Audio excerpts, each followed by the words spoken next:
Aujourd'hui, le Seigneur va m'aider à te communiquer l'esprit de grâce.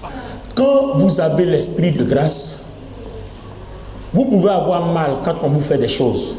Vous pouvez avoir la douleur, mais se venger ne sera plus une priorité comme avant. Vous allez comprendre pourquoi aujourd'hui, ne pas répondre et puis sembler faible n'est pas vraiment un aveu de faiblesse, mais c'est plutôt une victoire. Amen.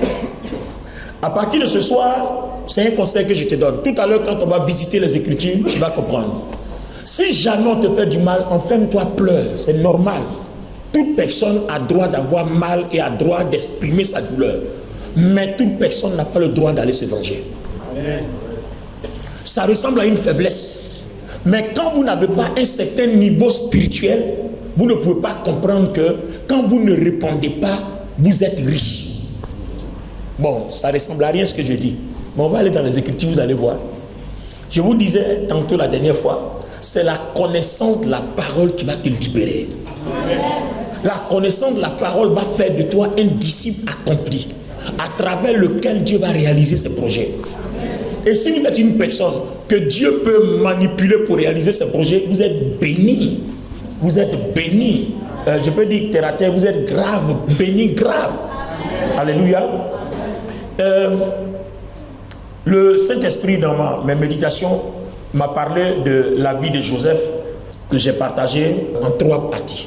Donc nous allons parler de la grâce, de l'esprit de grâce, du succès, l'esprit de grâce et du succès, l'esprit de grâce et de délivrance, l'esprit de grâce et de victoire. En un mot, l'esprit de grâce et l'accomplissement de notre destinée. Alors premièrement, nous on ne va pas parler de la naissance de Joseph, mais on va plutôt parler dans la partie 1 du songe, des 2 songes que Joseph a eus. Et on va expliquer pourquoi il a eu ces 2 songes. Et on va montrer les différentes autres parties. Et vous allez voir. Alors allons-y dans Genèse, le chapitre 37. On va voir les 2 songes de Joseph. Voilà, comment ça va. Jacob demeura dans le pays de Canaan. Très bien. Où avait séjourné son père. Voici la postérité de Jacob. Oui. Joseph, âgé de 17 ans, faisait paître le troupeau avec ses frères. Cet enfant étant près des fils de Bila et des fils de Zilpa, femme de son père. Et Joseph rapportait à leur père leur mot. Israël aimait Joseph plus que tous ses autres fils. Parce qu'il avait eu dans sa vieillesse. Et il lui fit une tunique de plusieurs couleurs. Ses frères virent que leur père l'aimait plus que lui, et ils le prirent en haine. Ils le voulurent parler avec amitié. Joseph eut un songe, et il le raconta à ses frères. Très bien. Ils le haïrent encore davantage. Il leur dit: écoutez donc ce songe que j'ai eu. Nous étions alliés des gerbes au milieu des champs, et voici, ma gerbe se leva et se tint debout, et vos gerbes l'entourèrent et se prosternèrent devant elle. Ses frères lui disent: est-ce que tu régneras sur nous? Est-ce que tu nous gouverneras? Donc on reprend, ils étaient alliés les gerbes, et les gerbes de ses frères se sont prosternés devant la gerbe de Joseph. Vous avez vu, non? Les gerbes de ses frères. Là, on ne nous dit pas que Joseph a eu la foi, Joseph a fait quelque chose. Donc vous voyez, on est dans un autre contexte de la grâce. Donc, Joseph a un songe où Dieu lui montre que dans sa destinée, il sera établi, ou alors il est établi sur ses frères, alors que c'est lui le plus petit. Vous voyez? Donc vous voyez comment l'expression de la grâce est différente, carrément le contraire de nos pensées humaines. La grâce ne coïncide jamais avec nos raisonnements humains. Dans une famille, généralement, ce n'est pas l'aîné. C'est l'aîné. Amen ou amen pas? Amen. Et généralement, les droits là, ça vient par privilège. Bon, on dit après celui-là, il y a lui là d'abord. Après celui-là, il y a lui-ci, celui-ci. Après, jusqu'à ce qu'on arrive. Mais Joseph est carrément le dernier. Il y a son frère Benjamin, mais donc lui, il est dans le dernier là-bas. Alors, comment l'avant-dernier fils, le 11e, est celui que Dieu a établi dans le spirituel sur les autres? Bon, normalement, humainement, là, si on te dit ça, là, moi-même, moi, on me dit, je ne suis pas d'accord.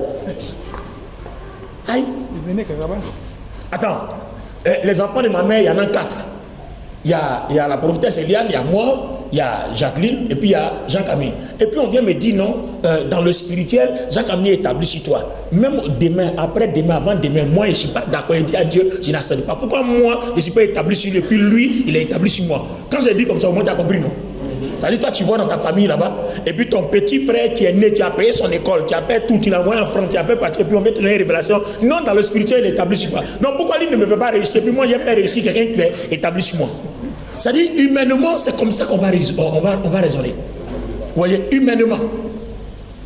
Parce que je suis né avant toi, c'est pas moi que tu es devenu ce que tu es, puis toi, tu es établi sur moi. À cause de quoi? Au nom de quoi? Rapport à quoi? Vous voyez, ça, c'est l'expression de la chair. D'accord? Mais on est en train de réaliser que dans la vie, la Bible, en utilisant l'exemple de Joseph, nous informe que chaque personne naît avec une grâce qui lui est particulière. Amen. On n'a pas connu la grâce des autres frères, on a seulement connu pour Joseph. Toute personne qui naît avec une grâce qui lui est particulière. Donc, ce n'est pas que c'est Joseph seul. À partir de Joseph, c'est une information que Dieu met à notre disposition. Nous qui croyons en lui. Que vous naissez toujours avec une grâce. Généralement, on appelle une étoile, une bonne étoile. Donc, une grâce qui est attachée à toi. Et c'est ce que la Bible appelle l'esprit de grâce. Vous voyez, tout à l'heure, on en parlera si on a le temps, sinon ça sera demain. Amen. L'esprit de grâce est contenu dans Zacharie 10, 12, et puis je crois dans Hébreux chapitre 10. Bon, bloc là, si Joseph va dans Hébreux chapitre 10, on va voir un peu l'esprit de grâce. Hébreux 12, voilà. Hébreux 10, 28. Celui qui a violé la loi de Moïse meurt sans Celui qui a violé, écoutez bien, hein, celui qui a violé la loi de Moïse meurt sans miséricorde. Ensuite, sur la déposition de 2 ou 3 témoins. De quel pire châtiment pensez-vous que sera jugé digne celui qui aura foulé aux pieds le Fils de Dieu, qui aura tenu pour profane le sang de l'alliance, par lequel il a été sanctifié, et qui aura outragé l'esprit de la grâce? L'esprit de la grâce. C'est-à-dire, si vous outragez l'esprit de la grâce, il n'y a plus de réussite pour vous. Parce qu'on dit, celui qui a violé la loi de Moïse, on le tue œil pour œil, dent pour dent. Donc si toi aussi, tu as violé ce qu'on te donne gratuitement, on peut plus, Dieu ne peut plus te faire miséricorde. C'est parce que la gratuité, là, tu n'as pas accepté. Donc c'est quoi on peut te faire encore? Bon, attends, quand tu as refusé la gratuité, il reste quoi? Il ne reste plus rien. Donc, celui qui rejette l'esprit de la grâce, a rejeté son bonheur, a rejeté sa vie, a rejeté sa paix, a rejeté sa prospérité, a rejeté sa guérison, un mot, a rejeté le salut.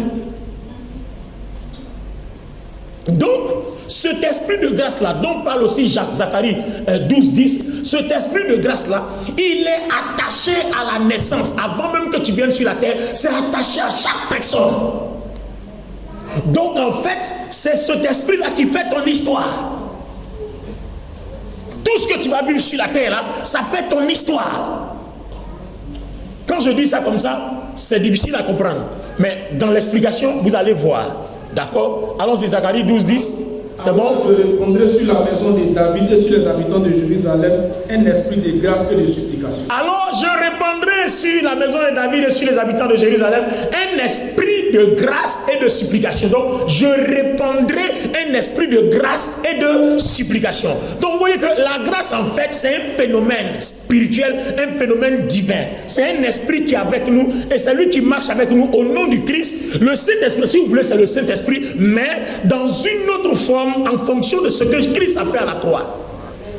Vous comprenez? Là, il ne sera pas là pour nous créer ses exigences à lui en tant que Saint-Esprit, mais quand il travaille avec nous en tant qu'Esprit de grâce, il opère en fonction de l'œuvre de la croix par rapport à notre foi. Est-ce que quelqu'un comprend? Amen. Alléluia. Amen. Donc l'Esprit de grâce est attaché à chacun de nous. Alors regardez quelque chose. Nous allons montrer une autre image. On a vu là les songes de Joseph. On a vu les songes de Joseph. Maintenant, on est toujours dans Genèse 39. On va voir là-bas que Joseph même a eu un deuxième songe. Donne-nous le deuxième songe. On va voir toujours l'esprit de grâce. On va voir l'extension de l'esprit de grâce sur lui. Il a eu un deuxième songe encore. Il eut un autre songe. Il eut un autre songe. Et il le raconta à ses frères. Oui. Il dit, j'ai eu encore un songe. Et voici, le soleil, la lune et 11 étoiles se prosternaient devant moi. Il a dit son papa, sa maman et puis ses 11 frères. Il le raconta à son père et à ses frères. Son père le réprimanda et lui dit, que signifie ce songe que tu as eu? Faut-il que nous venions, moi, ta mère et tes frères, nous prosterner en terre devant toi? Ses frères eurent de l'envie contre lui, mais son père garda le souvenir de ces choses. Les frères de Joseph, étant allés à Sichem pour faire paître le troupeau de leur père, Israël dit à Joseph, tes frères ne font-ils pas perdre le troupeau à Sichem? Viens, je veux t'envoyer vers eux. Et il répondit, me voici. Donc, regardez bien, regardez. Cet esprit de grâce-là, c'est lui qui fait que le diable, les sorciers, tout cela sont contre nous. Parce que dans cet esprit-là, il y a bien la lecture de ce qu'on appelait à être depuis le début de la naissance jusqu'à la fin de notre vie sur terre. Amen. Vous comprenez maintenant? Donc c'est l'esprit de grâce que Dieu dépose sur nous. C'est la lecture de notre destinée. C'est la lecture de notre vie. Donc quand un démon ou alors un sorcier a envie de voir qui tu vas devenir, il s'en va vérifier dans l'esprit là. On va savoir que Dakouri, on sait que quand il va naître, 30 ans après il va devenir ministre, après il va devenir premier ministre, et puis 10 ans plus tard, c'est-à-dire à l'âge de 45 ans, il va devenir président. Tout ça là, ça y est là. Donc qu'est-ce que l'ennemi fait? L'ennemi maintenant va préparer ses plans pour combattre cette destinée-là. Alors que Jésus aussi l'a garanti. Cet esprit de grâce, c'est garanti pour nous. Vous voyez, depuis notre naissance, si vous n'avez pas Jésus, on peut perturber. Mais quand vous avez Jésus, Jésus arrange, il répare et puis il remet à sa place. Pour le moment, quand je dis comme ça, vous ne comprenez pas bien. Non, je vois ton visage. Amen. Mais je continue mon explication. Je ne vais pas me laisser avoir. Je continue mon explication. Parce que tout à l'heure, dans peu de temps, tu vas dire Amen. Alors, va maintenant dans Genèse 39. On a vu les deux songes. On comprend qu'à cause des deux songes-là, Dieu nous informe qu'il y a un esprit de grâce sur Joseph. Donc, à cause de cet esprit de grâce-là, partout où Joseph va entrer, ça marchera. La preuve, quand ses frères vont être jaloux, ses frères vont le vendre, ils vont chercher à le tuer, ça ne va pas marcher, ils vont le vendre aux Ismaélites, d'accord? Après l'intervention de Ruben, ils vont le vendre aux Ismaélites. Alors regardez très bien, les Ismaélites le vendent à Potiphar. Quand Joseph met les pieds chez Potiphar, Potiphar lui-même témoigne que depuis que Joseph a mis les pieds dans sa maison, tout marche pour lui. C'est-à-dire qu'il a vu qu'il y a une différence entre sa vie passée, sa vie financière passée, sa vie matérielle passée, sa vie de gloire passée, et puis depuis que Joseph est rentré. Donc Joseph est rentré avec quelque chose. C'est avec quoi? La grâce. Donc l'esprit de grâce était sur lui. Maintenant regardez bien. Quand le diable t'attaque là, c'est pas parce que d'accord, c'est pas parce que tu es joli ou bien non, on s'en fout. Le diable fait rien avec ça. Le diable t'attaque pas pour ce que tu es, mais il t'attaque pour ce qui est en toi et pour ce qui est en toi va faire de toi. Amen. On continue l'explication. Une fois que Joseph, sa destinée est ficelée comme ça, il a vu les songes et on se rend compte que tout marche pour lui. Même quand on veut le tuer, on le vend. Quelqu'un intervient, on le vend. Et puis il arrive quelque part. Et quelqu'un même, on le prend, on vient le vendre comme esclave. Et c'est l'esclave qui fait rentrer la grâce. Dès qu'il rentre, le bonheur et la grâce localisent Potiphar. Alors maintenant, il va se passer quoi dans Genèse chapitre 39, je crois au verset 5. Dès que Potiphar lui établit sur sa maison. Donc Potiphar va l'établir sur sa maison parce que quand tu es avec lui là, ça marche. C'est pour ça que souvent aussi là dans la vie là, quand ça va choisir ses amis. Hein. Il y a des gens, tu es avec eux là, ça marche. Il y a d'autres aussi, tu marches avec eux, c'est la poisse. C'est-à-dire le peu de choses qui te restaient là, tout s'effrite. Il y a d'autres même aussi, rien que votre camaraderie là, ça marche. Mais généralement, on ne fait pas attention. Comme vous n'avez pas cette lecture biblique, vous ne faites pas attention. Mais sinon, il y a des gens, rien que votre camaraderie seulement là, ça marche. Potiphar a reçu Joseph. Lui-même, il a vu que s'il n'établit pas Joseph, non, c'est pas possible. Attends, il est rentré seulement dans la maison. Ça marche. Mais si on l'établit maintenant. Donc, comme le diable comprend que l'esprit de grâce sur Joseph commence à le faire exceller, qu'est-ce que le diable va faire? Le diable va créer un coup. Après ces choses, le diable va créer un coup. Donc après ces choses, il arriva que la femme de son maître porta les yeux sur Joseph. La femme de Potiphar va porter les yeux sur Joseph. Elle dit, couche avec moi. Couche avec moi. Oui. Il refusa. Il refusa. Et dit à la femme de son maître, voici, mon maître ne prend avec moi connaissance de rien dans la maison. Oui. Et il a remis entre mes mains tout ce qui lui appartient. Il n'est pas plus grand que moi dans cette maison, et il ne m'a rien interdit, excepté toi, parce que tu es sa femme. Donc regardez bien, Joseph dit à la femme, quand je suis rentré dans la maison, il m'a donné le pouvoir sur tout, sauf toi. Donc je ne peux pas exercer mon pouvoir là où il n'a pas été étendu. Mon pouvoir est limité quand je me retrouve face à toi. Donc, ce que tu proposes là, ça ne fait pas partie de mon pouvoir. Si tu me demandes autre chose, mais ta voix dans un lit ne fait pas partie de mes pouvoirs. Donc, qu'est-ce que Joseph fait? Joseph réalise qu'il est dans un dilemme. C'est la femme de son patron. S'il refuse, elle va renverser ça contre lui. Et généralement, beaucoup de femmes font ça. Hein. Elle aime un homme, elle aime un homme, elle aime un homme. Le jour que les intérêts sont mélangés, c'est fini. C'est-à-dire une colère mauvaise rentre en elle et puis c'est fini, on a tout détruit. Vous voyez, c'est exactement la même chose. Exactement, c'est pour ça qu'aujourd'hui, même quand je marche, quand je sens qu'une femme me drague, ça me fait peur, je suis déjà. Parce que demain, si tu n'as pas fait, demain on va proposer, il m'a dragué, et puis tu peux pas, tu vas parler, tu ne seras jamais propre. Ben oui. Tu vas beau te justifier, tu ne seras jamais propre. Parce que quand la femme a parlé, la bouche de la femme, de toute façon, c'est doux. Si elle a parlé, tu vas faire quoi? On va te déposer avec tous les arguments. C'est-à-dire, toi-même, tu es battu avant d'arriver au tribunal. Ben oui, tu es battu avant d'arriver au tribunal. Attends, la femme là, c'est pas la même chose. Elle attrape, Joseph dit non, je ne veux pas. Elle attrape les vêtements de Joseph. Donc Joseph laisse sa chemise. Et puis elle sort. Regardez la chemise, il m'a violé. La preuve, voilà sa chemise. Bon, si on prend une preuve comme ça là, d'accord, tu vas dire quoi? Mais c'est fini pour toi, c'est mort. C'est-à-dire, dans le film, même dans le scénario, tu es déjà mort. Même tu vas crier, c'est pas moi, on ne va jamais croire. Et c'est comme ça que Joseph va être jeté en prison. Pour rien. À cause de quoi? Parce que le diable veut tuer son étoile. Le diable veut tuer l'esprit de grâce qui est sur lui. Certaines de nos attaques sont dues à ça. Mais quand Joseph a été jeté en prison, qu'est-ce qu'il a fait? Il n'a rien dit. Il est resté calme. Et c'est pas comme nous là, que Dieu nous donne la sagesse de Joseph. Amen. Alléluia. Joseph, lui, il est resté calme, il n'a rien dit. Il a accepté toute la maltraitance. Il n'a pas pourtant aussi renié Dieu. Il a commencé à continuer à travailler. Vous vous souvenez de ce passage-là, non?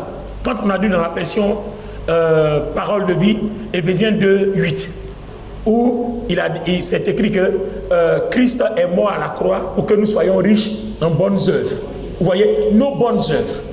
Les bonnes œuvres sont des actes de foi qui permettent une explosion de l'esprit de grâce dans notre vie. Amen.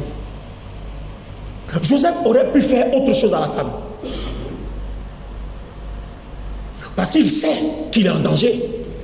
Il aurait pu faire autre chose à la femme. Il aurait dû même, parce qu'il est plus fort que la femme là, non? Joseph aurait dû faire quelque chose. Il n'a pas fait.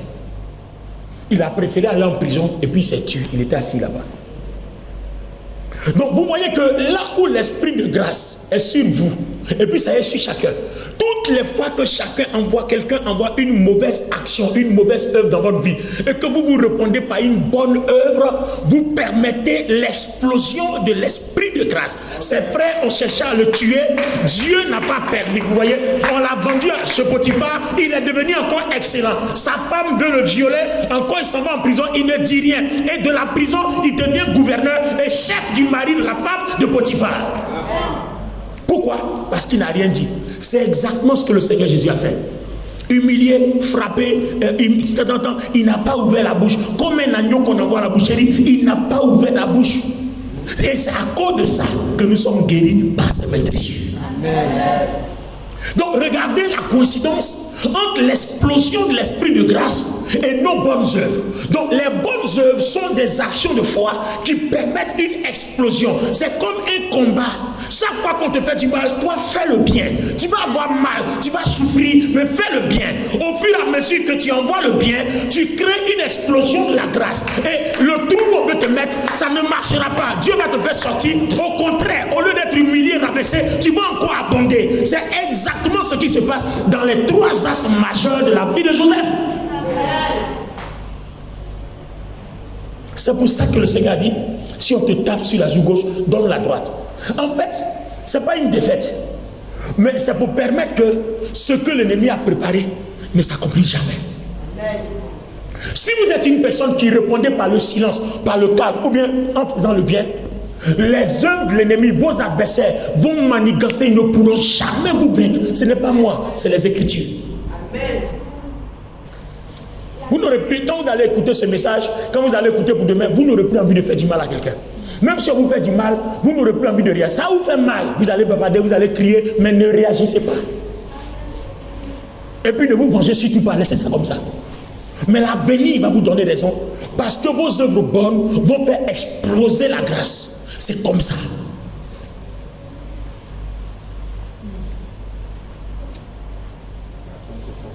Un jour, il était entré dans la maison pour faire son ouvrage. Oui. Et qu'il n'avait là aucun des gens de la maison. Elle le saisit pour son vêtement en disant couche avec moi.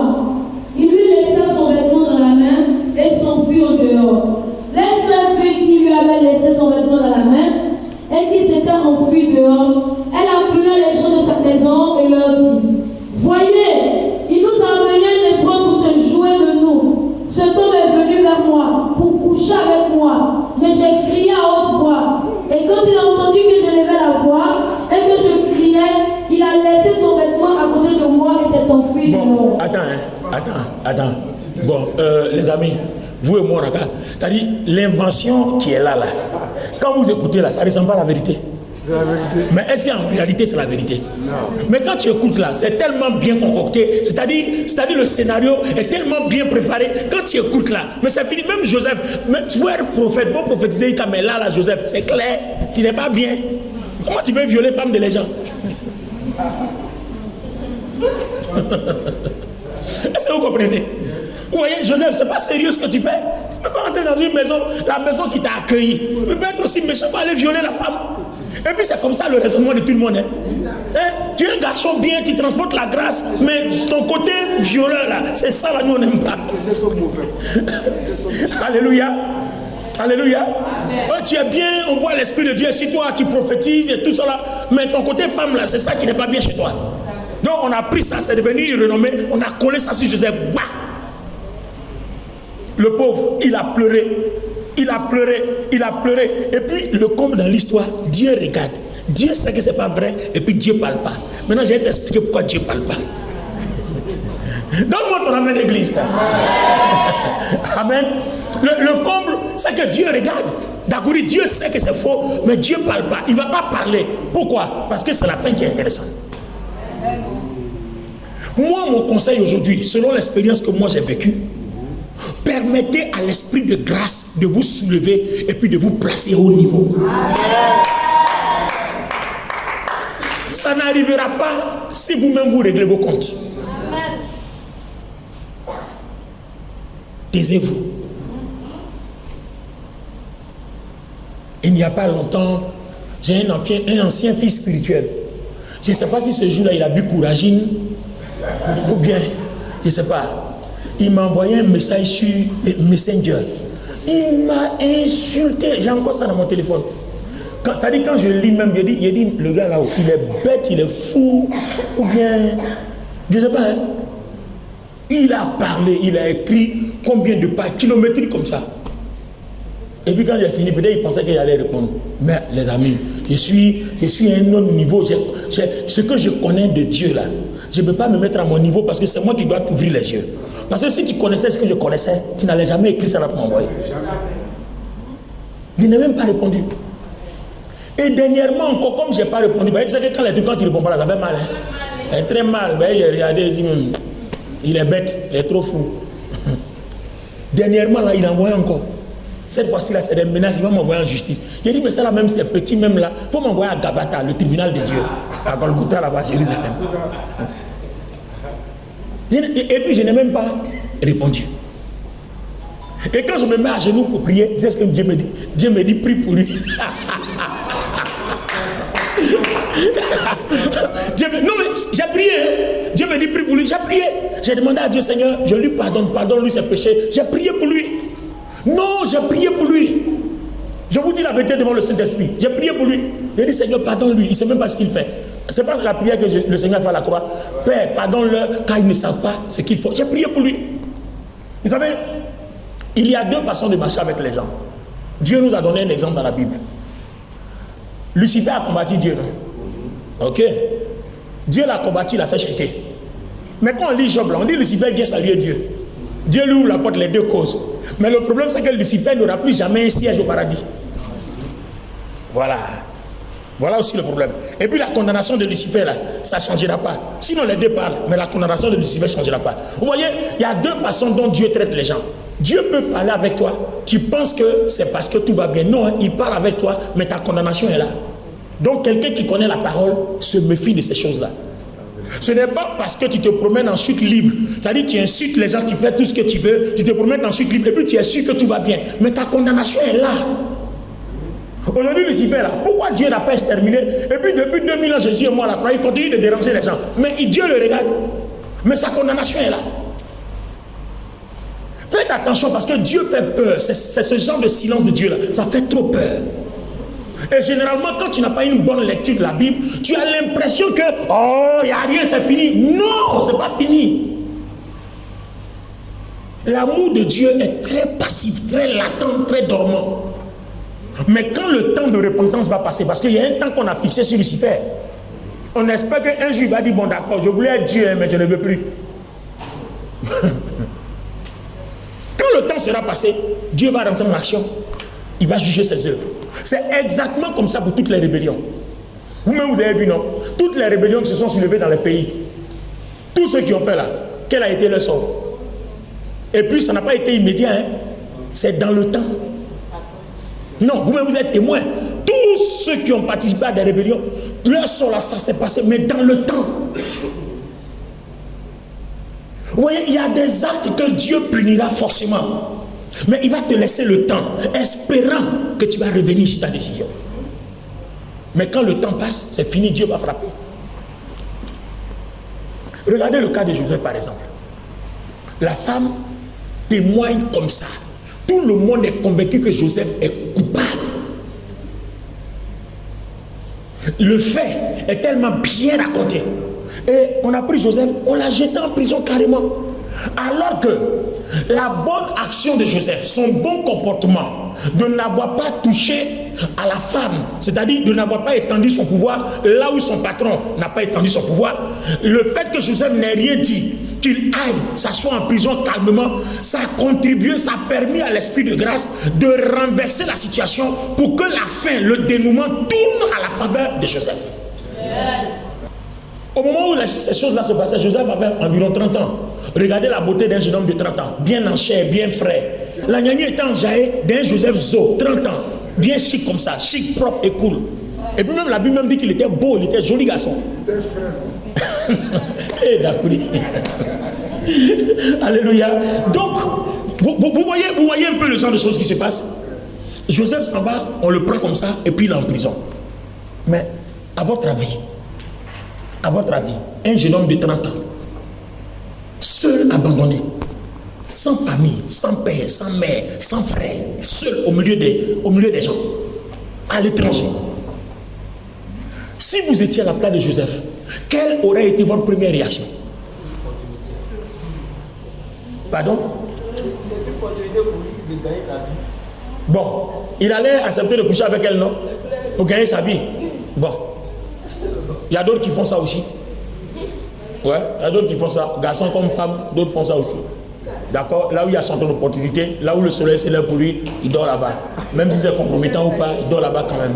C'est pas grave. D'accord? Mais Joseph a compris que dans la vie, il faut faire toujours le bien. Et le bien pour Joseph, il ne faut pas toucher à la femme de quelqu'un. Si vous vous éloignez du mal, si vous vous éloignez de la vengeance, que vos actions sont toujours bonnes, vous gagnez toujours vos combats. C'est vrai, il y a des moments où vous allez pleurer, mais à la fin là, c'est vous qui allez être célébré. Je vous ai parlé du frère du Messie qui me saigne, non? Il venait de sortir en plus d'un AVC. Il a eu le côté droit paralysé. Et quand, dans sa rééducation, il a commencé à bien marcher, que sa bouche a commencé à bien parler, j'ai été sa première cible. Bon, un homme comme ça, il est fou, non? Toi, tu viens de faire AVC, tu as la mort, t'as raté. Et puis tu te lèves, tu vas insulter un pasteur. Et puis ton père spirituel. Et c'est normal. Il est fou. Parce que, comment j'ai réveillé, il me dit peut-être qu'il souffre de troubles neuropsychiques. Parce que, même moi-même, là, si elle passe là où il est passé là, je ne peux plus provoquer quelqu'un. Alors, lui, il m'a insulté, il est content parce qu'il m'a insulté. Oh, il ne sait pas que Dieu a eu tellement pitié de lui que Dieu m'a dit, prie pour lui. Et lui, il ne sait pas que j'ai prié pour lui. Et malheureusement pour lui, il m'envoie encore un autre message de menace. Alors que pendant ce temps, moi, je suis en train de prier pour que Dieu ne le frappe pas. Alors, de vous à moi, regardez mes bonnes œuvres. Lui, il n'est même pas au courant de ce que j'ai fait en cachette. Bon, dans cette bataille-là, qui gagne? Il ne peut pas gagner. Il ne peut pas gagner, c'est pas possible. Parce que l'esprit de grâce va trancher en faveur de Joseph. Et lui, l'esprit de grâce qui est attaché à sa vie depuis sa naissance, va s'éloigner de lui. En fait, voilà comment ça se passe. Toute action mauvaise que vous posez, l'esprit de grâce s'éloigne de vous. Et toute action bonne que vous posez, l'esprit de grâce crée, c'est-à-dire manifeste une explosion et vous devenez riche en bénédiction. Et plus votre destinée devient encore propulsée. La preuve, c'est en prison à partir de Genèse 41. C'est en prison là-bas. Là où la femme, le diable voulait faire du mal à Joseph là. Dieu a permis que le mal là le dépose à l'endroit où le songe qu'il a eu au début là va se réaliser. Ça c'est l'esprit de grâce qui a pris Joseph et puis il allait le déposer là où son songe doit se réaliser. Pourquoi? Parce que Joseph n'a fait que le bien. Quand vous faites que le bien, tout ce qu'on fait comme vous, comme mal, au lieu de vous détruire, ça vous positionne à un niveau où l'esprit de grâce vous fait avancer jusqu'à l'accomplissement de tout ce que Dieu a prévu dans votre vie. Maintenant, les amis, quand vous écoutez un tel message, qu'est-ce que vous faites? Vous continuez de vous venger? Vous continuez de répondre aux injures? Ou bien vous faites quoi? On comprend la Bible. Si on te tape sur la gauche, donne la droite. Bon, les gens n'ont qu'à dire, oh, il n'a pas dit les choses, voilà, c'est fini pour lui. D'accord, c'est pas grave. De toute façon, est-ce que quelqu'un décide de ta vie? Non. C'est la grâce qui décide de ta vie. Alors, ce soir, notre prière va tourner autour des bonnes œuvres. Éphésiens 2:10. La vie de Joseph. Le mal que ses frères ont voulu faire, ça n'a pas marché. Le mal l'a déposé à un endroit où il était bien traité. C'est-à-dire, il quitte chez son père, il s'en va tomber, c'est un homme riche. Et puis, au lieu qu'il soit esclave, on l'établit chef de la maison. Donc, ça veut dire que finalement même, on l'a vendu comme esclave, mais il est devenu chef. Donc, au lieu d'être mal nourri, il a été bien entretenu. Donc, le mal qu'on a voulu lui faire, ça fait de lui un chef, quelque part. Et le mal que la femme a voulu lui faire, ça a permis à Joseph de se retrouver gouverneur d'Égypte. Et puis maintenant, on va voir les songes où son père, sa mère, les 11 vont se prosterner. Là, ça va se réaliser. Gerbe comme étoile, tout le monde va se prosterner devant lui à la fin. Donc, la conclusion de notre jour 5, selon moi, et votre jour 17, c'est que toute bonne œuvre, selon Éphésiens 2:8, qui dit, c'est par la grâce que nous sommes sauvés par le moyen de la foi. Et plus loin, il dit au verset 10, si vous faites de bonnes œuvres, si vous êtes riche en bonnes œuvres, alors la grâce de Dieu abonde dans votre vie. Donc quand la grâce de Dieu abonde, les choses prévues dans votre vie explosent. Si Dieu n'a pas prévu que vous soyez chômeur, même si un sorcier envoie un esprit de chômage, ça ne fera rien. C'est-à-dire, ils vous feront la guerre, ils vous combattront, mais ils ne seront jamais vainqueurs. Amen. Donc au lieu de rester dans vos maisons, je te taille en pièces, je te brise, je te taille en pièces, demande à Dieu, donne-moi un cœur pour faire que de bonnes œuvres. Même si on m'a fait du mal, permets que moi en retour je puisse faire du bien. Parce que c'est une prière, c'est une des meilleures prières de combat. Amen. C'est ce que je vous disais ce matin pour la dîme. Tu es en train de prier dans ta maison, on m'a dit paye dîme et puis c'est fini. C'est une des meilleures prières de combat. Alors on va se tenir debout ce soir. La vie de Joseph nous enseigne que le mal, répondre au mal par le mal, ça ne règle rien, ça n'arrange à rien, ça n'avantage à rien. Au contraire, tu éloignes de toi l'esprit de mal. C'est toi qu'on a giflé, comme tu as giflé aussi, tu as éloigné l'esprit de mal. L'esprit de grâce, pardon. Donc vous voyez l'évangile, on comprend que dans les évangiles d'Akourib, tout ce que le Seigneur Jésus a enseigné repose sur l'esprit de la grâce. On vous a dit autrefois, œil pour œil, dent pour dent. Mais moi je dis, si on te tape sur la joue gauche, donne la droite. Amen. La grâce. Permettez à la grâce d'abonder dans votre vie. Au travail, on te provoque, ne réagis pas. Et si c'est trop compliqué, demande au Seigneur ce que tu dois faire. Amen.